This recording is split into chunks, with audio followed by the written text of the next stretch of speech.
Hey, hola a todos y todas, espero se encuentren muy bien. Hoy continuamos con el libro Las aventuras de Sherlock Holmes. Vamos con una historia más. Comencemos. Las 5 semillas de naranja. Cuando reviso mis notas y memorias de los casos de Sherlock Holmes en el intervalo del 82 al 90, me encuentro con que son tantos los que presentan características extrañas e interesantes que no resulta fácil saber cuáles elegir y cuáles dejar de lado. Pero hay algunos que han conseguido ya publicidad en los periódicos y otros que no ofrecieron campo al desarrollo de las facultades peculiares que mi amigo posee en grado tan eminente, y que estos escritos tienen por objeto ilustrar. Hay también algunos que escaparon a su capacidad analítica y que, en calidad de narraciones, vendrían a resultar principios sin final, mientras que hay otros que fueron aclarados sólo parcialmente, estando la explicación de los mismos fundada en conjeturas y suposiciones, más bien que en una prueba lógica absoluta, procedimiento que le era tan querido. Sin embargo, hay uno entre estos últimos tan extraordinario por sus detalles y tan sorprendente por sus resultados que me siento tentado a dar un relato parcial del mismo. No obstante, el hecho de que existen en relación con él determinados puntos que no fueron ni lo serán jamás puestos en claro. El año 87 nos proporciona una larga serie de casos de mayor o menor interés y de los que conservo constancia. Entre los encabezamientos de los casos de estos 12 meses me encuentro con un relato de la aventura de la habitación Paradol, de la Sociedad de Mendigos Aficionados, que se hallaba instalada en calidad de club lujoso en la bóveda inferior de un guardamuebles, con el de los hechos relacionados con la pérdida del velero británico Sophie Anderson, con el de las extrañas aventuras de los Grice Pattersons en la isla de Ufa, y finalmente con el del envenenamiento ocurrido en Camberwell. Se recordará que en este último caso consiguió Sherlock Holmes demostrar que el muerto había dado cuerda a su reloj 2 horas antes, y que por consiguiente se había acostado durante ese tiempo, deducción que tuvo la mayor importancia en el esclarecimiento del caso. Quizá trace yo más adelante los bocetos de todos estos sucesos, pero ninguno de ellos presenta características tan sorprendentes como las del extraño cortejo de circunstancias para cuya descripción he tomado la pluma.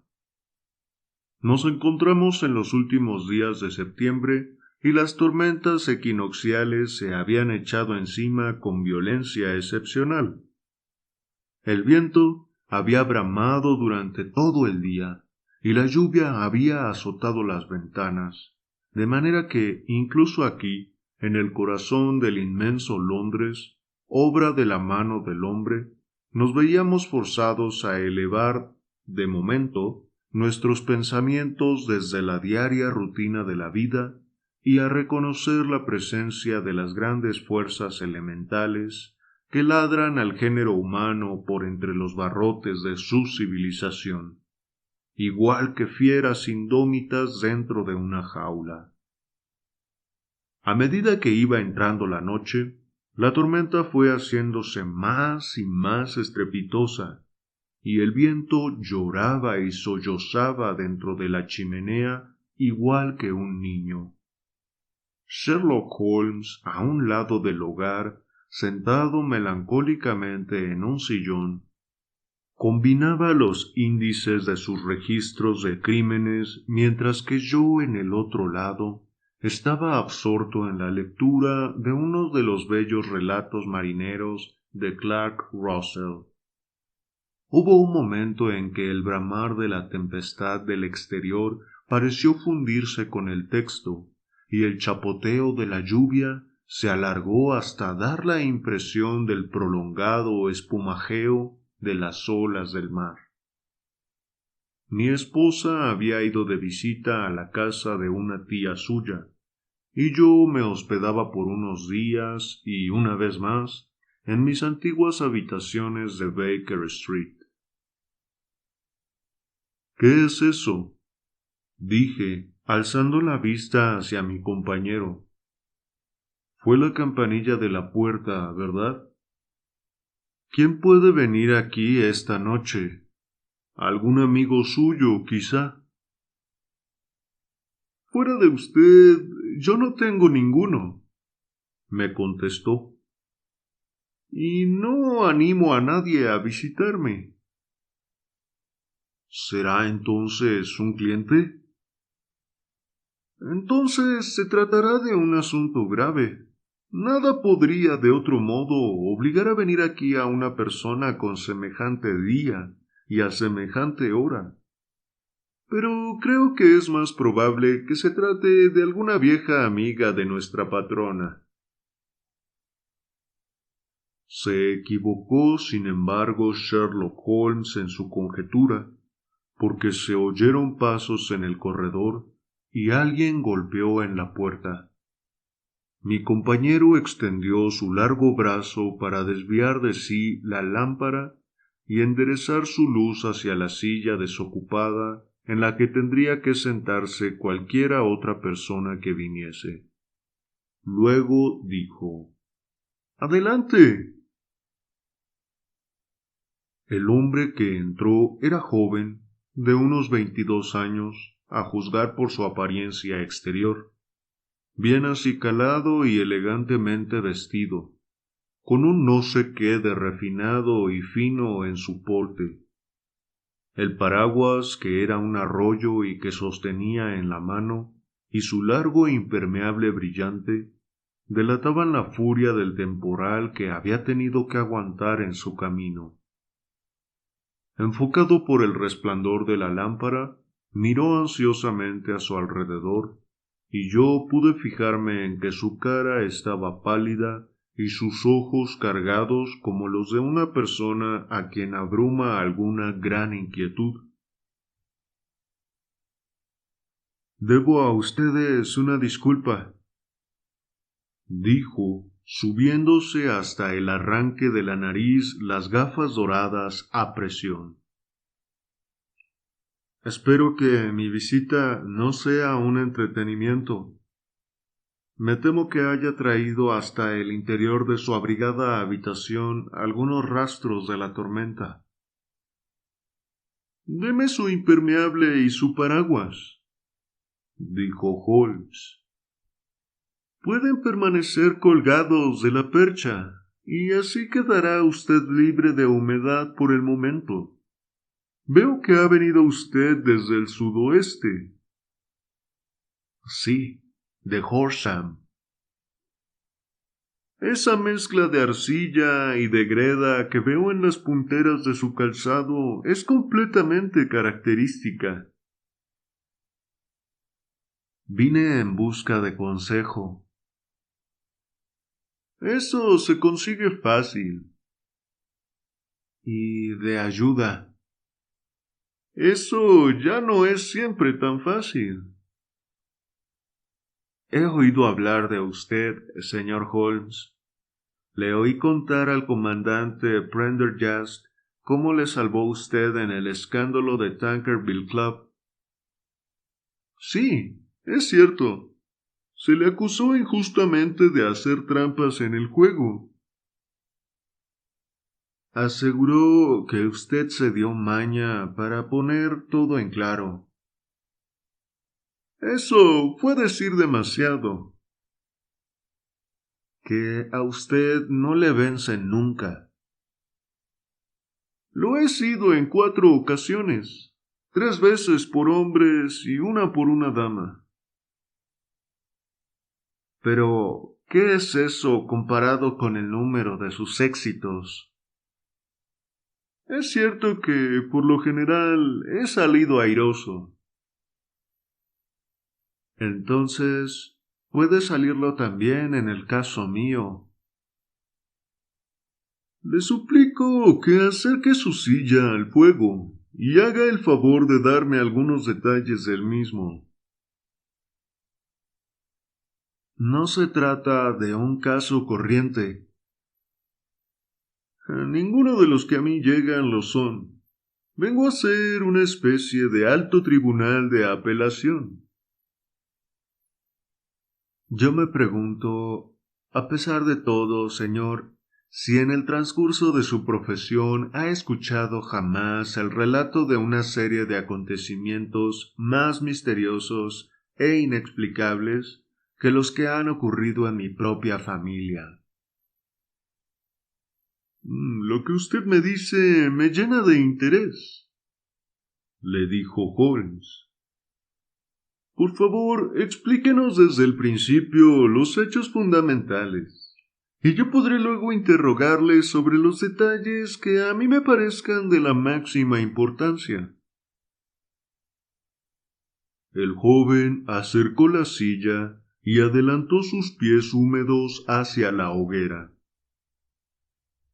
Me llamo John Openshaw, dijo. Pero, por lo que a mí me parece, creo que mis propias actividades tienen poco que ver con este asunto espantoso. Se trata de una cuestión hereditaria, de modo que, para darles una idea de los hechos, no tengo más remedio que remontarme hasta el comienzo del asunto. Deben ustedes saber que mi abuelo tenía 2 hijos, mi tío Elías y mi padre José. Mi padre poseía en Coventry una pequeña fábrica que amplió al inventarse las bicicletas. Poseía la patente de la llanta irrompible Openshaw, y alcanzó tal éxito en su negocio que consiguió venderlo y retirarse con un relativo bienestar.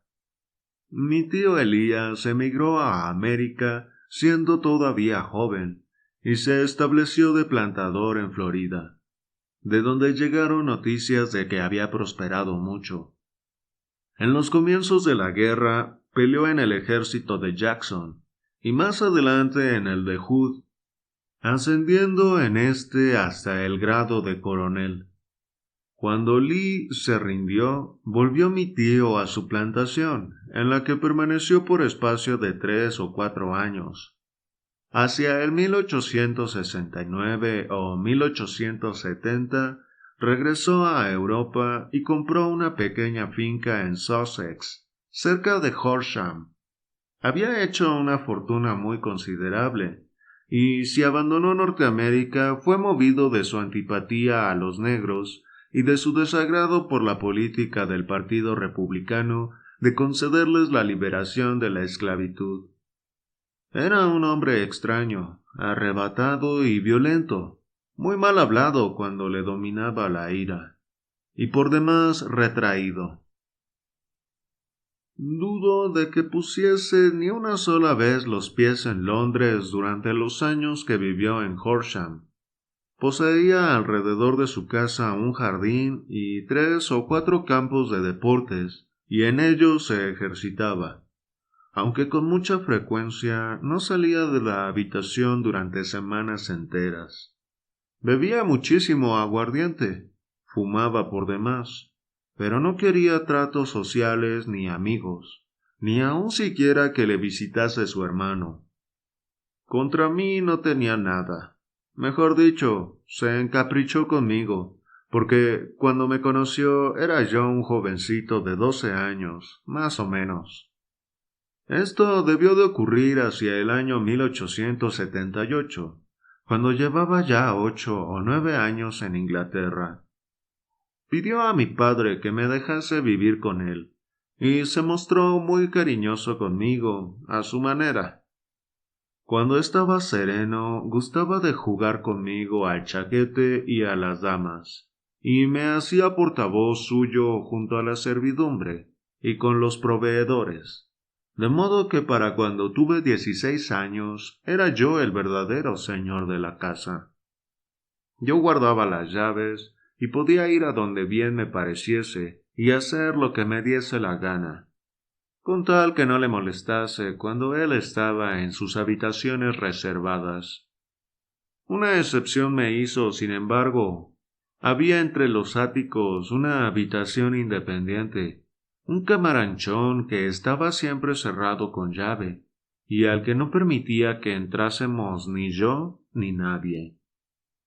Llevado de mi curiosidad de muchacho, miré más de una vez por el ojo de la cerradura, sin que llegase a descubrir dentro sino la corriente en tales habitaciones, es decir, una cantidad de viejos baúles y bultos.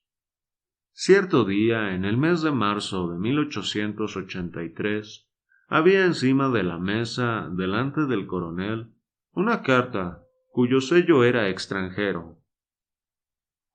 No era cosa corriente que el coronel recibiese cartas, porque todas sus facturas se pagaban en dinero contante, y no tenía ninguna clase de amigos. Al coger la carta dijo: «Es de la India. Trae la estampilla de Pondicherry. ¿Qué podrá hacer?». Al abrirla, precipitadamente saltaron del sobre 5 pequeñas y resecas semillas de naranja, que tintinearon en su plato. Yo rompí a reír, pero al ver la cara de mi tío, se cortó la risa en mis labios. Le colgaba la mandíbula, se le saltaban los ojos.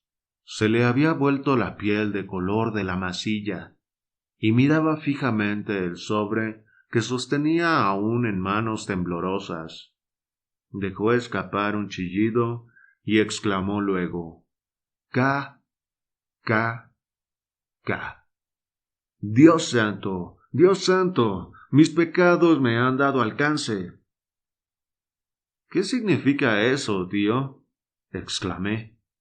«Muerte», me dijo, y levantándose de la mesa, se retiró a su habitación, dejándome estremecido de horror. Eché mano al sobre y vi garrapateada en tinta roja sobre la patilla interior, encima mismo del engomado, la letra K repetida 3 veces. No había nada más, fuera de las 5 semillas resecas. ¿Qué motivo podía existir para espanto tan excesivo? Me alejé de la mesa del desayuno, y cuando yo subía por las escaleras, me tropecé con mi tío que bajaba por ellas, trayendo en una mano una vieja llave roñosa, y en la otra una caja pequeña de bronce, por el estilo de las que guardan dinero. «Que hagan lo que les dé la gana, pero yo los tendré en jaque una vez más. Dile a Mary que necesito que encienda hoy fuego en mi habitación, y envía a buscar a Fordham, el abogado de Horsham». Hice lo que se me ordenaba, y cuando llegó el abogado, me pidieron que subiese a la habitación. Ardía vivamente el fuego, y en la rejilla del hogar se amontonaban una gran masa de cenizas negras y sueltas, como de papel quemado, en tanto que la caja de bronce estaba muy cerca y con la tapa abierta. Al mirar yo la caja, descubrí sobresaltado en la tapa la triple K que había leído aquella mañana en el sobre. «John», me dijo mi tío, «deseo que firmes como testigo mi testamento. Dejo la finca con todas sus ventajas e inconvenientes a mi hermano, es decir, tu padre, de quien sin duda vendrá a parar aquí. Si conseguís disfrutarla en paz, santo y bueno. Si no lo conseguís, seguid mi consejo, muchacho, y abandonadla a vuestro peor enemigo. Lamento dejaros un arma así, de 2 filos, pero no sé qué giro tomarán las cosas. Ten la bondad de firmar este documento en el sitio que te indica el señor Fordham». Firmé el documento donde se me indicó, y el abogado se lo llevó con él. Como ustedes se imaginarán, aquel extraño incidente me produjo la más profunda impresión. Lo sopesé en mi mente y le di vueltas desde todos los puntos de vista, sin conseguir encontrarle explicación. Pero no conseguí librarme de un vago sentimiento de angustia que dejó en mí, aunque esa sensación fue embotándose a medida que pasaban semanas sin que ocurriese nada que turbase la rutina diaria de nuestras vidas. Sin embargo, pude notar un cambio en mi tío. Bebía más que nunca, y se mostraba todavía menos inclinado al trato con nadie. Pasaba la mayor parte del tiempo metido en su habitación, con la llave echada como poseído de un furor de borracho. Se lanzaba fuera de la casa y se paseaba por el jardín impetuosamente, esgrimiendo en la mano un revólver y diciendo a gritos que a él no le asustaba a nadie y que él no se dejaba enjaular. Como oveja en el redil, ni por hombres ni por diablos. Pero una vez que se le pasaban aquellos arrebatos, corría de una manera alborotada a meterse dentro, y cerraba con llave y atrancaba la puerta, como quien ya no puede seguir haciendo frente al espanto que se esconde en el fondo mismo de su alma. En tales momentos, y aun en tiempo de frío, he visto yo relucir su cara de humedad, como si acabase de sacarla del interior de la jofaina. Para terminar, señor Holmes, y no abusar de su paciencia, llegó una noche en que hizo una de aquellas salidas suyas de borracho, de la que no regresó. Cuando salimos a buscarlo, nos lo encontramos boca abajo, dentro de una pequeña charca recubierta de espuma verdosa que había al extremo del jardín. No presentaba señal alguna de violencia, y la profundidad del agua era sólo de 2 pies. Y por eso el jurado, teniendo en cuenta sus conocidas excentricidades, dictó veredicto de suicidio. Pero a mí, que sabía de qué modo retrocedía ante el solo pensamiento de la muerte, me costó mucho trabajo convencerme de que se había salido de su camino para ir a buscarla. Sin embargo, la cosa pasó, entrando mi padre en posesión de la finca y de unas 14,000 libras que mi tío tenía a su favor en un banco. Un momento, le interrumpió Holmes. Preveo ya que su relato es uno de los más notables que he tenido ocasión de oír jamás. Hágame el favor de decirme la fecha en que su tío recibió la carta y la de su supuesto suicidio. La carta llegó el día 10 de marzo de 1883. Su muerte tuvo lugar 7 semanas más tarde, en la noche del día 2 de mayo. Gracias. Puede usted seguir. Cuando mi padre se hizo cargo de la finca de Horsham, llevó a cabo a petición mía un registro cuidadoso del ático que había permanecido siempre cerrado. Encontramos allí la caja de bronce, aunque sus documentos habían sido destruidos. En la parte interior de la tapa había una etiqueta de papel en la que estaban repetidas las iniciales, y debajo de estas la siguiente inscripción: cartas, memoranda, recibos y registro. Supusimos que esto indicaba la naturaleza de los documentos que había destruido el coronel Openshaw. Fuera de eso, no había en el ático nada de importancia, aparte de gran cantidad de papeles y cuadernos desparramados que se referían a la vida de mi tío en Norteamérica. Algunos de ellos pertenecían a la época de la guerra y demostraban que él había cumplido bien con su deber, teniendo fama de ser un soldado valeroso.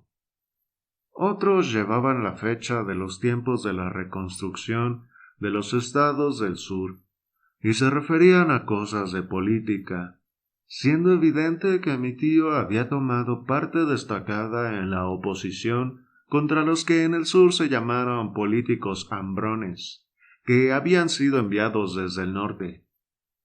Mi padre vino a vivir en Horsham a principios del 84, y todo marchó de la mejor manera que podía desearse hasta el mes de enero del 85.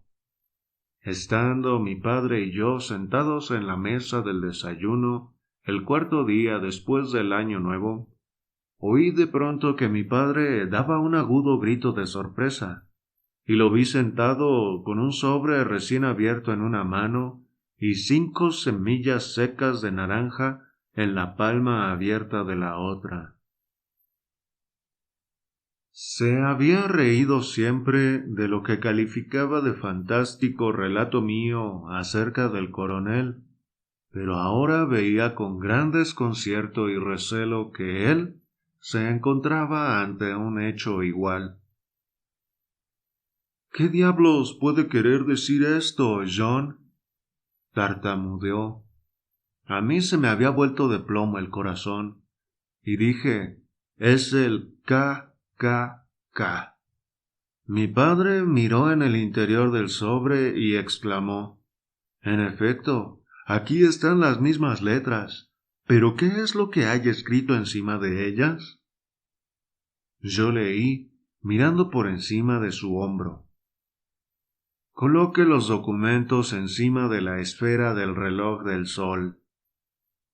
¿Qué documentos y qué reloj del sol? Preguntó él. El reloj del sol está en el jardín. No hay otro, dije yo. Pero los documentos deben de ser los que fueron destruidos. Puf, dijo él, aferrándose a su valor. Vivimos aquí en un país civilizado en el que no caben esta clase de idioteces. ¿De dónde procede esta carta? De Dundee, contesté, examinando la estampilla de correos. Algún bromazo absurdo, dijo mi padre. ¿Qué me vienen a mí con relojes de sol y con documentos? No haré caso alguno de semejante absurdo. Yo, desde luego, me pondría en comunicación con la policía, le dije. Para que encima se me riesen. No haré nada de eso. Autoríceme entonces a que lo haga yo. De ninguna manera, te lo prohíbo. No quiero que se arme un jaleo por semejante tontería. De nada valió el que yo discutiese con él, porque mi padre era hombre por demás terco. Sin embargo, viví esos días con el corazón lleno de presagios ominosos. El tercer día, después de recibir la carta, marchó mi padre a visitar a un viejo amigo suyo, el comandante Freebody, que está al mando de uno de los fuertes que hay en los altos de Portsdown Hill.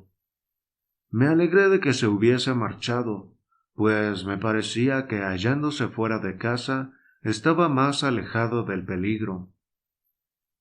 En eso me equivoqué, sin embargo. Al segundo día de su ausencia, recibí un telegrama del comandante en el que me suplicaba que acudiese allí inmediatamente. Mi padre había caído por la boca de uno de los profundos pozos de cal que abundan en aquellos alrededores, y yacía sin sentido con el cráneo fracturado. Me trasladé hasta allí a toda prisa, pero mi padre murió, sin haber recobrado el conocimiento. Según parece, regresaba ya entre dos luces desde Farnham, y como desconocía el terreno y la boca del pozo estaba sin cercar, el jurado no titubeó en dar su veredicto de muerte producida por causa accidental. Por mucho cuidado que yo puse en examinar todos los hechos relacionados con su muerte, nada pude descubrir que sugiriese la idea de asesinato.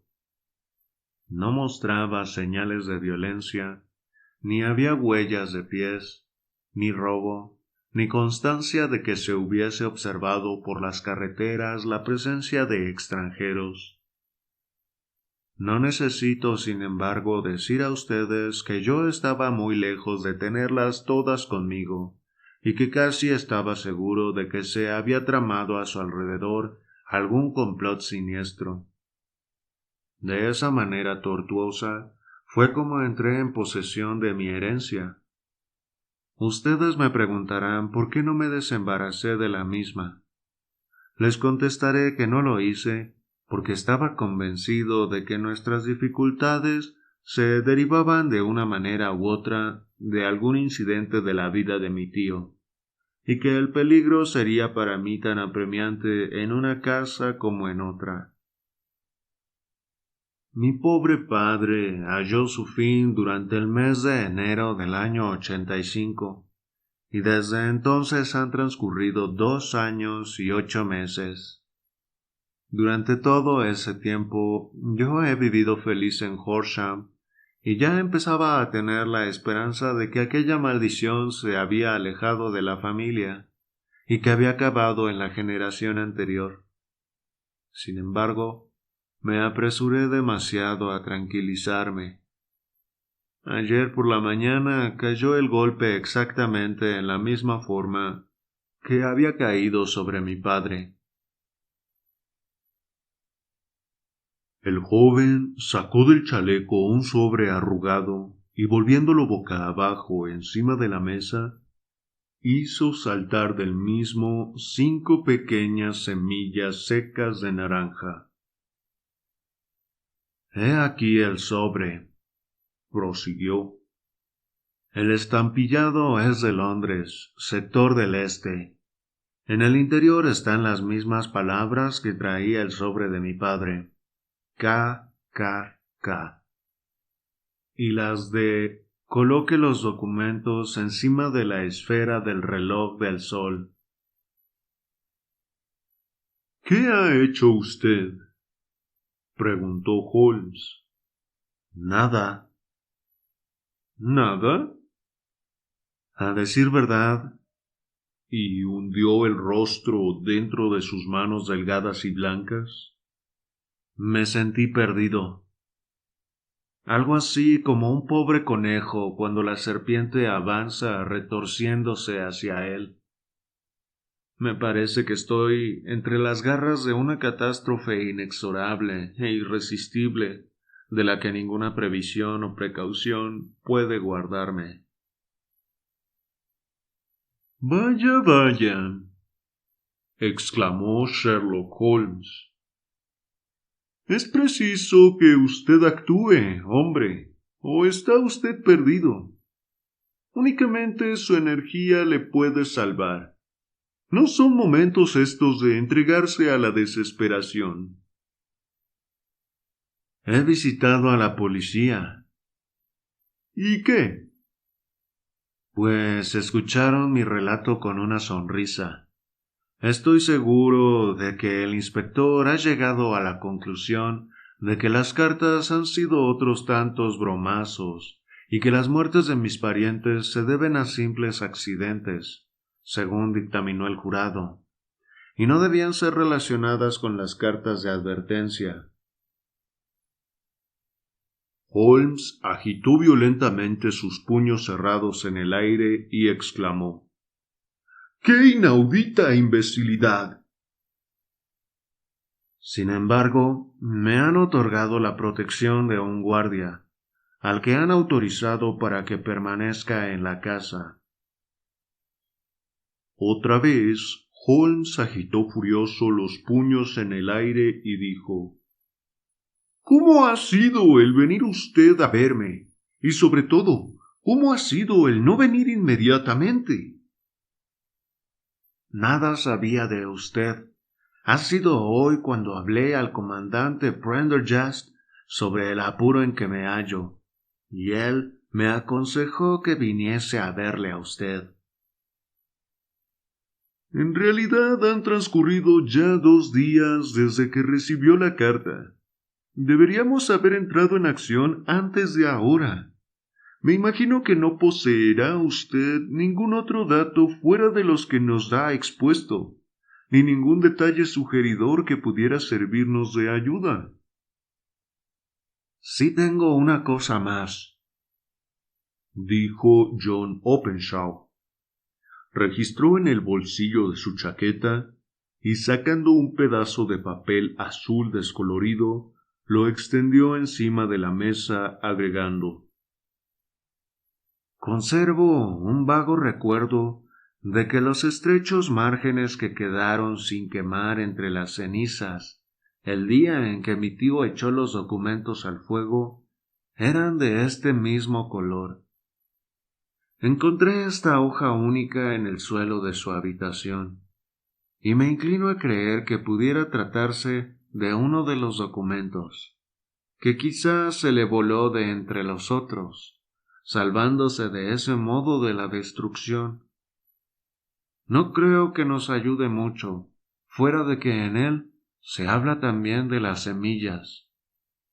Mi opinión es que se trata de una página que pertenece a un diario secreto. La letra es indiscutiblemente de mi tío. Holmes cambió de sitio la lámpara y él y yo nos inclinamos sobre la hoja de papel, cuyo borde irregular demostraba que había sido, en efecto, arrancada de un libro. El encabezamiento decía Marzo 1869, y debajo del mismo las siguientes enigmáticas noticias. 4. Vino Hudson, el mismo programa de siempre.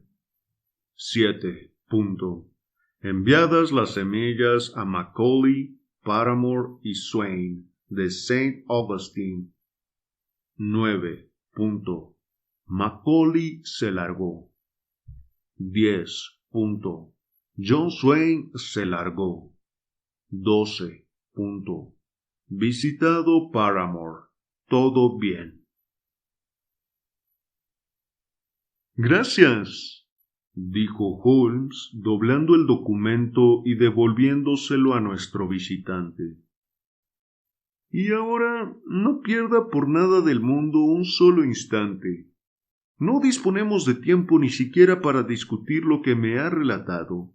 Es preciso que vuelva usted a casa ahora mismo y que actúe. ¿Y qué tengo que hacer? Solo se puede hacer una cosa, y es preciso hacerla en el acto. Ponga usted esa hoja de papel dentro de la caja de metal que nos ha descrito. Meta asimismo una carta en la que les dirá que todos los demás papeles fueron quemados por su tío, siendo este el único que queda. Debe usted expresarlo en una forma que convenga. Después de hecho eso, colocará la caja encima del reloj de sol, de acuerdo con las indicaciones. ¿Me comprende? Perfectamente. No piense por ahora en venganzas ni en nada por ese estilo. Creo que eso lo lograremos por el intermedio de la ley, pero tenemos que tejer aún nuestra tela de araña, mientras que la de ellos está ya tejida.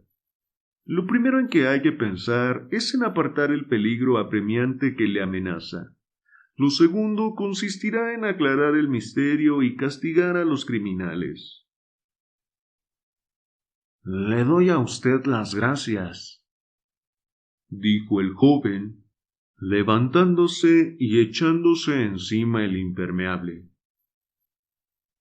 Me ha dado usted nueva vida y esperanza. Seguiré desde luego su consejo.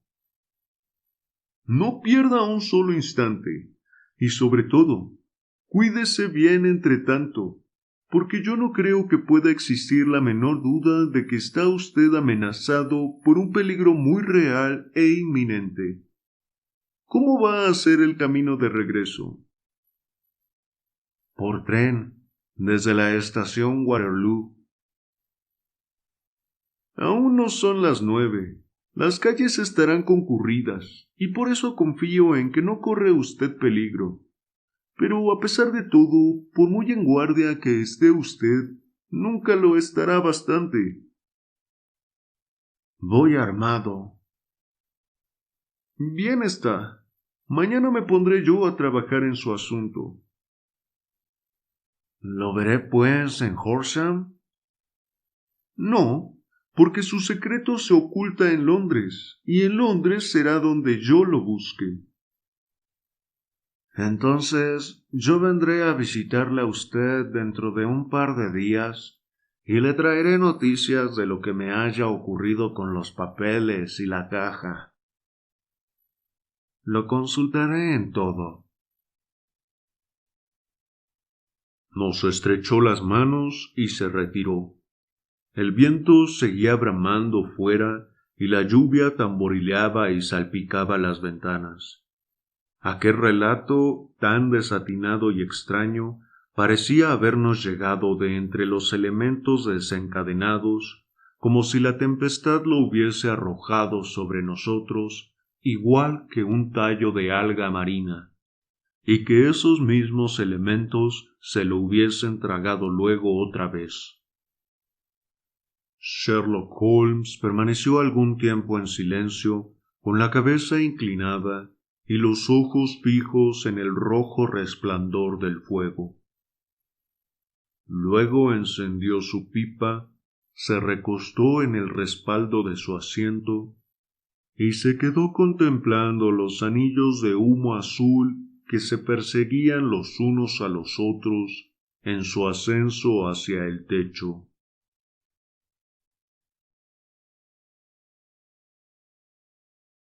Creo, Watson, dijo por fin como comentario, que no hemos tenido entre todos nuestros casos ninguno más fantástico que este,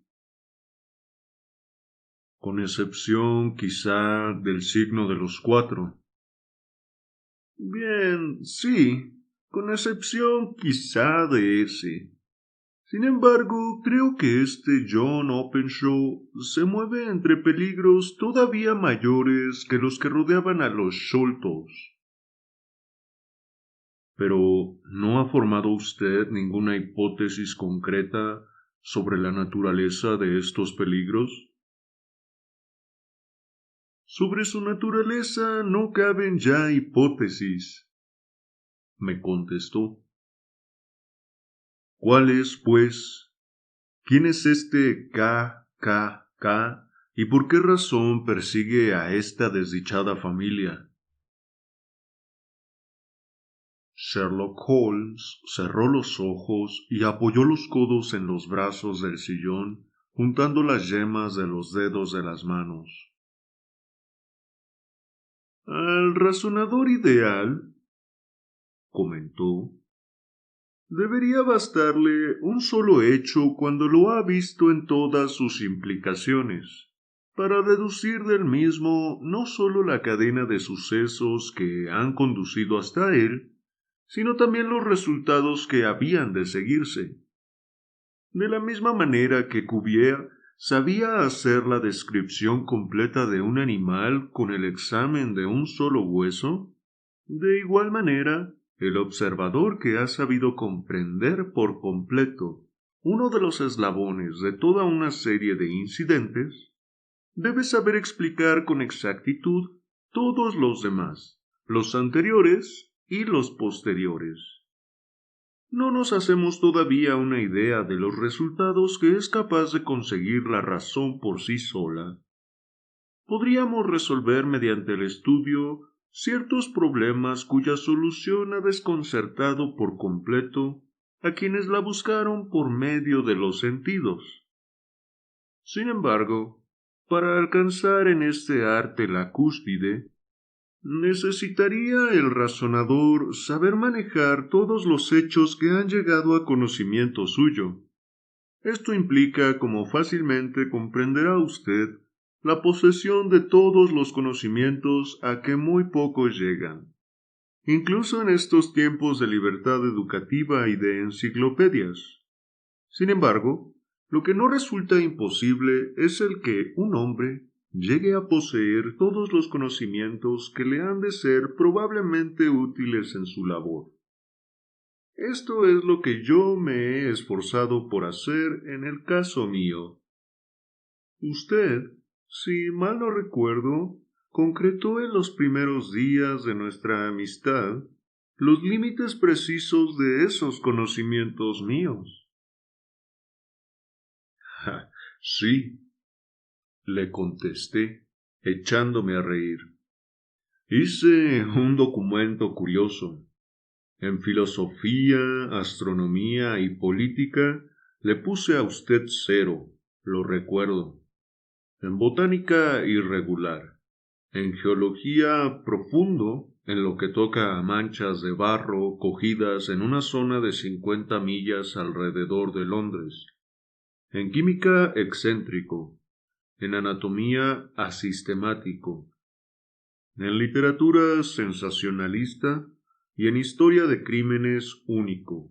Y además violinista, boxeador, esgrimista, abogado y autoenvenenador por medio de la cocaína y del tabaco. Esos eran, si mal no recuerdo, los puntos más notables de mi análisis.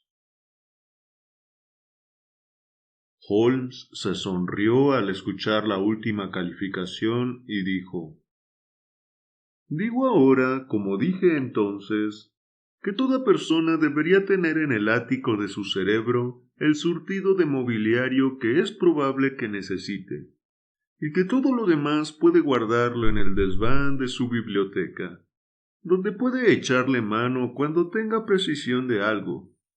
Ahora bien, al enfrentarnos con un problema como el que nos ha sido sometido esta noche, necesitamos dominar todos nuestros recursos.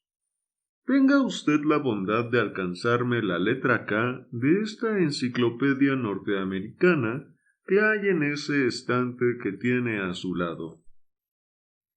Gracias.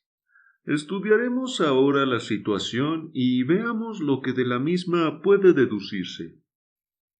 Empezaremos con la firme presunción de que el coronel Openshaw tuvo algún motivo importante para abandonar Norteamérica. Los hombres a su edad no cambian todas sus costumbres, ni cambian por gusto suyo el clima encantador de Florida por la vida solitaria en una ciudad inglesa de provincias. El extraordinario apego a la soledad que demostró en Inglaterra sugiere la idea de que sentía miedo de alguien o de algo. De modo pues que podemos aceptar como hipótesis de trabajo la de que fue el miedo lo que le empujó fuera de Norteamérica.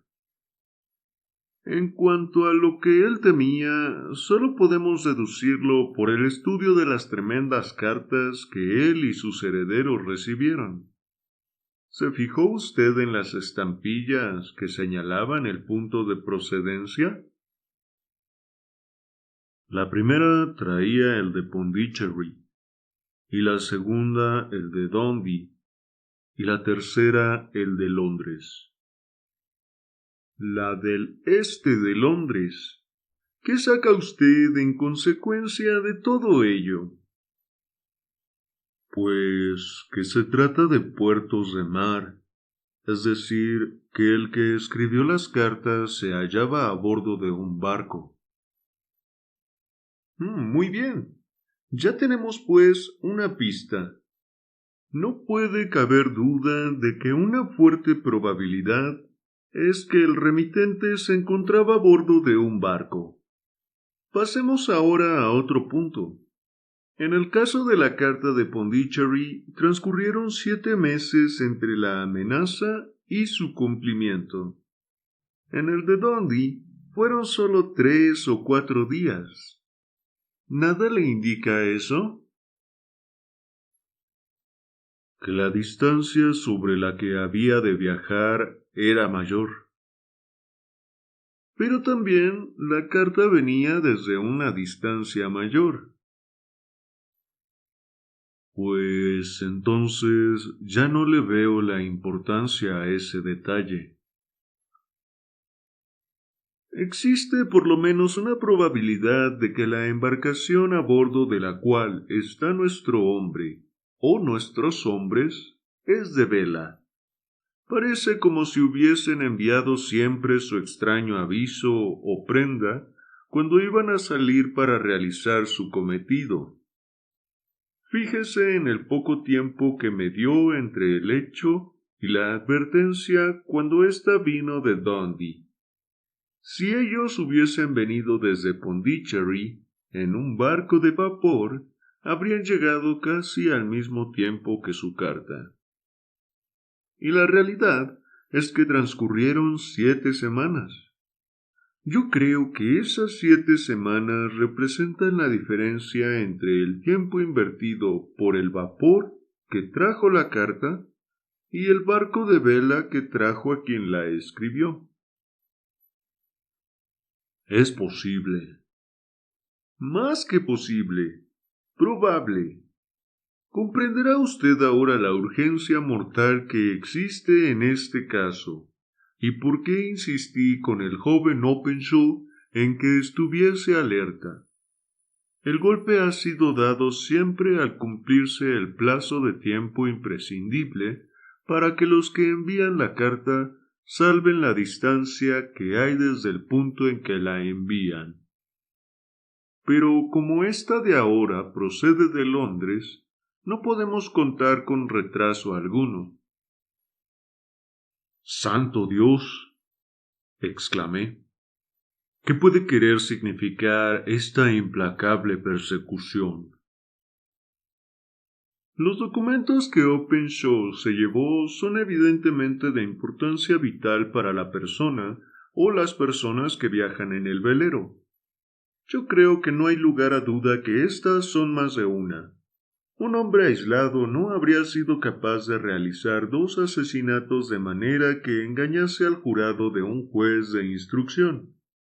Debieron de intervenir varias personas en los mismos, y fueron hombres de inventiva y de resolución.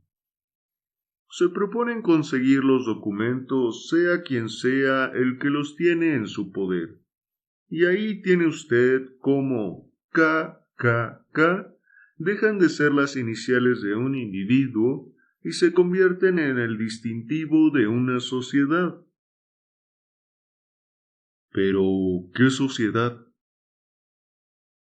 Sherlock Holmes echó el busto hacia adelante y bajando la voz, ¿no ha oído hablar usted nunca del Ku Klux Klan? Jamás.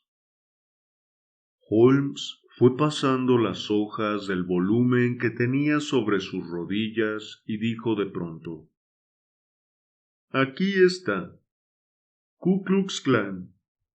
Nombre que sugiere una fantástica semejanza con el ruido que se produce al levantar el gatillo de un rifle. Esta terrible sociedad secreta fue formada después de la Guerra Civil en los estados del sur por algunos excombatientes de la Confederación y se formaron rápidamente filiales de la misma en diferentes partes del país, especialmente en Tennessee, Luisiana, las 2 Carolinas, Georgia y Florida. Se empleaba su fuerza con fines políticos, en especial para aterrorizar a los votantes negros y para asesinar u obligar a ausentarse del país a cuantos se oponían a su programa. Sus agresiones eran precedidas por lo general de un aviso enviado a la persona elegida, aviso que tomaba formas fantásticas, pero sabidas. Por ejemplo, un tallito de hojas de roble en algunas zonas, o unas semillas de melón o de naranja en otras.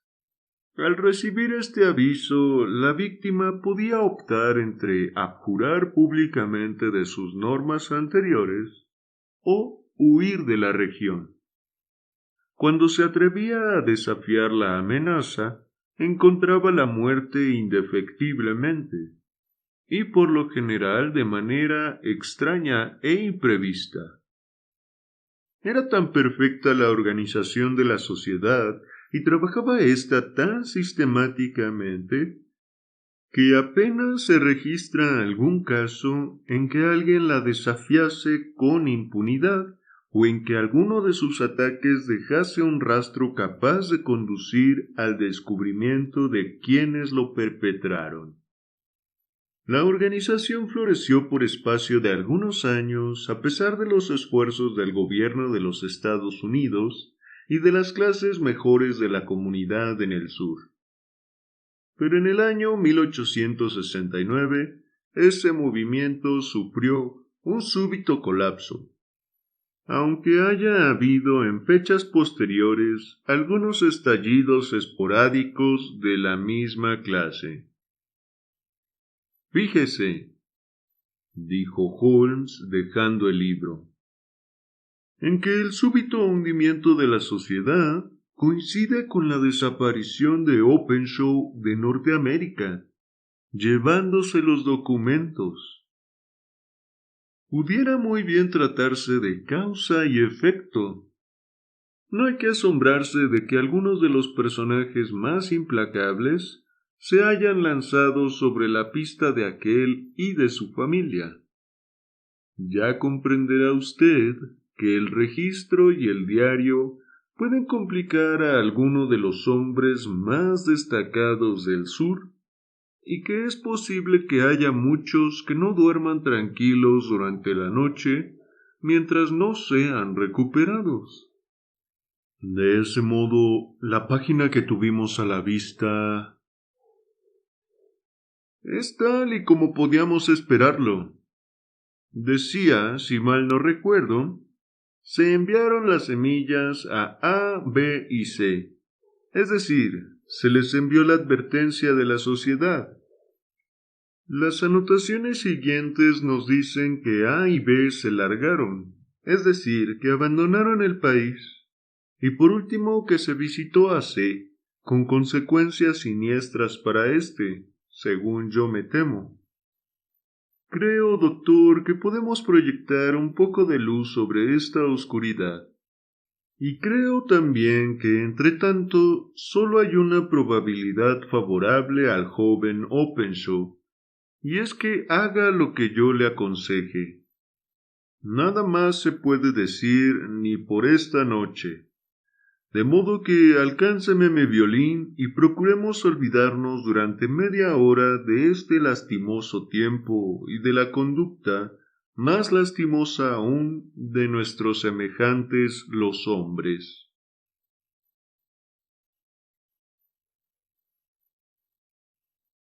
A la mañana siguiente había escampado y el sol brillaba con amortiguada luminosidad por entre el velo gris que envuelve a la gran ciudad.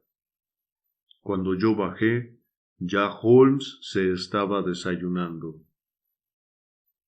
«Discúlpeme el que no le espere», me dijo. «Preveo que se me presenta un día atareadísimo en la investigación de este caso del joven Openshaw». «¿Qué pasos va usted a dar?», le pregunté.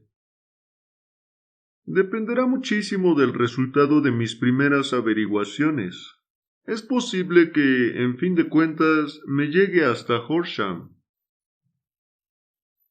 «¿No va usted a empezar por allí?». «No, empezaré por la City. Tire de la campanilla y la doncella le traerá el café». Para entretener la espera, cogí de encima de la mesa el periódico, que estaba aún sin desdoblar, y le eché un vistazo. La mirada mía se detuvo en unos titulares que me helaron el corazón. «Holmes», le dije con voz firme, «llegará usted demasiado tarde». «Vaya», dijo él, dejando la taza que tenía en la mano. «Me lo estaba temiendo. ¿Cómo ha sido?». Se expresaba con tranquilidad, pero vi que la noticia le había conmovido profundamente. Me saltó a los ojos el apellido de Openshaw y el titular Tragedia cerca del puente de Waterloo.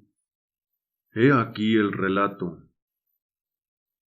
Entre las 9 y las 10 de la pasada noche, el guardián de policía Cook, de la sección H, estando de servicio cerca del puente de Waterloo, oyó un grito de alguien que pedía socorro, y el chapaleo de un cuerpo que cae al agua. Pero como la noche era oscurísima y tormentosa, fue imposible salvar a la víctima. No obstante, acudir en su ayuda varios transeúntes. Dióse, sin embargo, la alarma y pudo ser rescatado el cadáver más tarde, con la intervención de la policía fluvial. Resultó ser el de un joven, como se dedujo de un sobre que se le halló en el bolsillo, que se llamaba John Openshaw, que tiene su casa en Horsham. Se conjetura que debió de ir corriendo para alcanzar el tren último que sale de la estación de Waterloo y que, en su apresuramiento y por la gran oscuridad, se salió de su camino y fue a caer al río por uno de los pequeños embarcaderos destinados a los barcos fluviales. El cadáver no mostraba señales de violencia, y no cabe duda alguna de que el muerto fue víctima de un accidente desgraciado que debería servir para llamar la atención de las autoridades acerca del estado en que se encuentran las plataformas de los embarcaderos de la orilla del río. Permanecimos callados en nuestros sitios por espacio de algunos minutos. Nunca he visto a Holmes más deprimido y conmovido que en esos momentos. Y dijo por fin: Esto hiere mi orgullo, Watson. Es un sentimiento mezquino, sin duda, pero hiere mi orgullo. Este es ya un asunto mío personal, y si Dios me da salud, he de echar mano a esta cuadrilla. Pensar que vino a pedirme socorro y que yo le envié a la muerte. Saltó de su silla y se paseó por el cuarto poseído de una excitación incontrolable, con las enjutas mejillas cubiertas de rubor y abriendo y cerrando sus manos largas y delgadas. Por último, exclamó: «Tiene que tratarse de unos demonios astutos. ¿Cómo consiguieron desviarlo de su camino y que fuese a caer al agua? Para ir directamente a la estación no tenía que pasar por el Embankment. Aún en una noche semejante estaba sin duda el puente demasiado concurrido para sus propósitos. Ya veremos, Watson, quién gana a la larga. Voy a salir». «¿Va usted a la policía?» «No. Me constituiré yo mismo en policía. Cuando tenga tejida la red podrán arrestar a esos hábiles pajarracos, pero no antes». Mis tareas profesionales me absorbieron durante todo el día y era ya entrada la noche cuando regresé a Baker Street. Sherlock Holmes no había vuelto aún. Eran ya cerca de las 10 cuando entró con aspecto pálido y agotado. Se acercó al aparador, arrancó un trozo de la hogaza de pan y se puso a comerlo con voracidad, ayudándolo a pasar con un gran trago de agua. «¿Está usted hambriento?», dije yo. «Muriéndome de hambre. Se me olvidó comer. No probé bocado desde que me desayuné». «¿Nada?» «Ni una miga. No tuve tiempo de pensar en la comida». «¿Tuvo éxito?» «Sí». «¿Alguna pista?» «Los tengo en el hueco de mi mano. No tardará mucho el joven Openshaw en verse vengado. Escuche, Watson, Vamos a marcarlos a ellos con su propia marca de fábrica. Es cosa bien pensada. ¿Qué quiere usted decir? Holmes cogió del aparador una naranja y después de partirla la apretó, haciendo caer las semillas encima de la mesa. Contó 5 y las metió en un sobre. En la parte interna de la patilla escribió SH para JC. Luego lo lacró y puso la dirección. Capitán James Colon, barca Lone Star, Savannah, Georgia. Le estará esperando cuando entre en el puerto, dijo riéndose por lo bajo. Quizá le quite el sueño. Será un anuncio tan seguro de su destino como lo fue antes para Openshaw. ¿Y quién es ese capitán Colon? El jefe de la cuadrilla. También atraparé a los demás, pero quiero que sea él el primero. ¿Y cómo llegó usted a descubrirlo?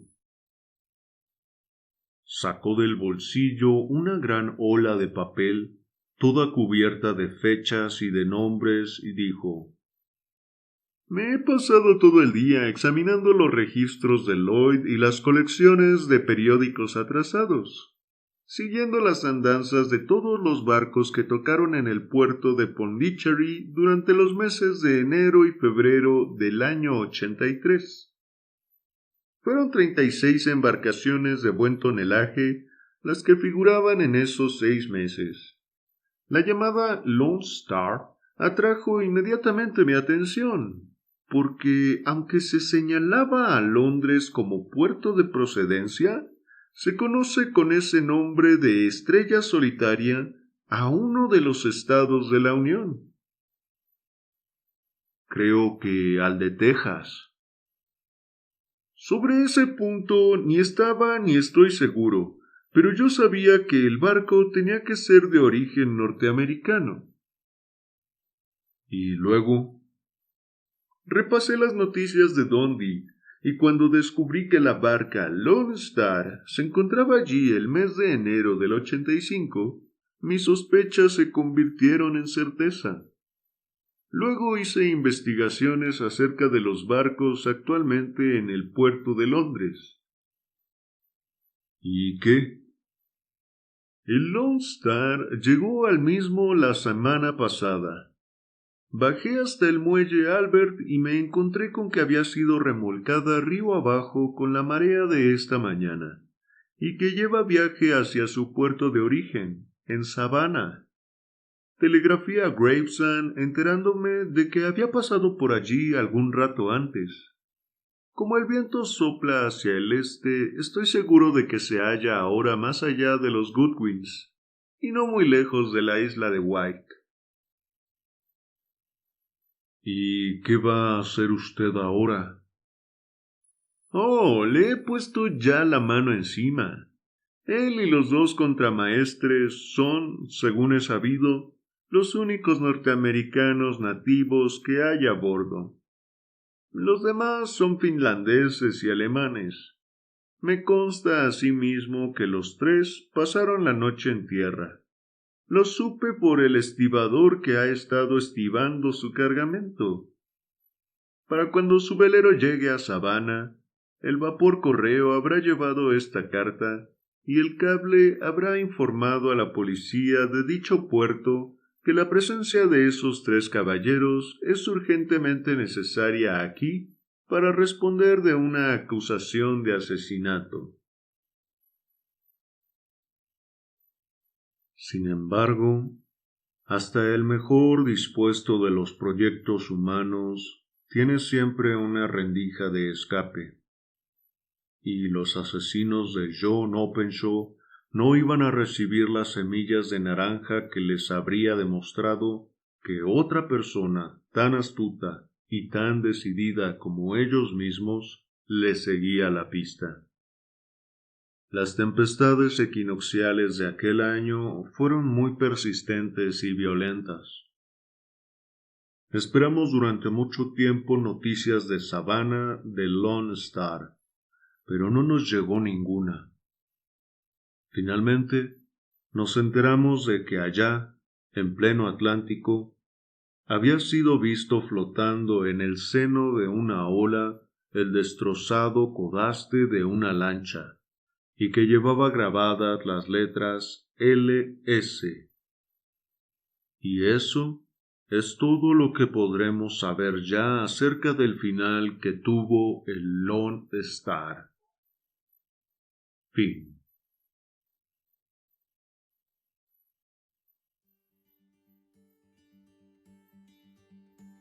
Bien amigos, esta historia se queda algo inconclusa, pero con suposiciones casi certeras. ¿Qué les pareció a ustedes esta aventura? Los invito a compartir su opinión aquí abajo en los comentarios, al igual que sus consejos y recomendaciones. Muchas gracias por escuchar y por seguir apoyando al canal. Ha sido un placer leerles, como siempre. Nos vemos.